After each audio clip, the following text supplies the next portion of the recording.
ఈరోజు పల్నాడు జిల్లా కేంద్రంలోని నరసరావుపేట నందు ధర్నా చౌక్ వద్ద రాష్ట్ర ఉపాధ్యాయ సంఘం ఆంధ్రప్రదేశ్ ఇచ్చిన పిలుపు మేరకు మేనిఫెస్టో హామీల కొరకు ఎస్టీయు చేపట్టిన దశలవారీ ఉద్యమంలో భాగంగా రెండవ దశలో జిల్లా కలెక్టరేట్ వద్ద జరిగిన ధర్నాలను ఉద్దేశించి రాష్ట్ర ఆర్థిక కార్యదర్శి కె కోటేశ్వరరావు మాట్లాడుతూ మేనిఫెస్టో హామీలలో భాగంగా వెంటనే 12వ పిఆర్సి కమిషన్ ఏర్పాటు చేయాలని, అప్పటి వరకు 30% మధ్యంతర భృతిని విడుదల చేయాలని రాష్ట్ర ప్రభుత్వాన్ని డిమాండ్ చేశారు.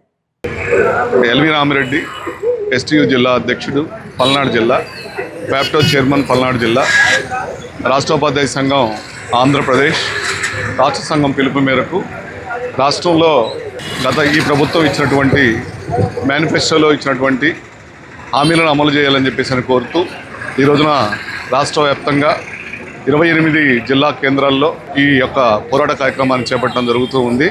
దాంట్లో ప్రధానమైనటువంటి విషయం 12వ పిఆర్సీని ఏర్పాటు చేయాలి. అయితే 2023 జూన్ 30వ తారీఖున 11వ పిఆర్సీ కాలపరిమితి ముగిసింది. 12వ పిఆర్సీ 2023 జూలై 1 నుంచి ఏర్పాటు అవ్వాల్సి ఉంది. అయితే 2023 జూలై 1వ తారీఖున పిఆర్సీ కమిషన్ చైర్మన్గా మన్మోహన్ సింగ్ అనే ప్రభుత్వం ఏర్పాటు చేయడం జరిగింది గత ప్రభుత్వం. అయితే ఆయన 2024 జూలైలో తన పదవిని త్యజించడం జరిగింది.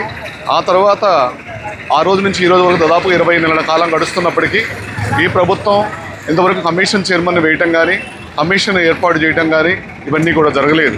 అయితే ప్రభుత్వం ఎమ్మడే స్పందించి తను ఇచ్చినటువంటి మేనిఫెస్టోలో ఇచ్చినటువంటి అంశాలని, హామీలని అమలు చేయాలని చెప్పేసి కోరుతూ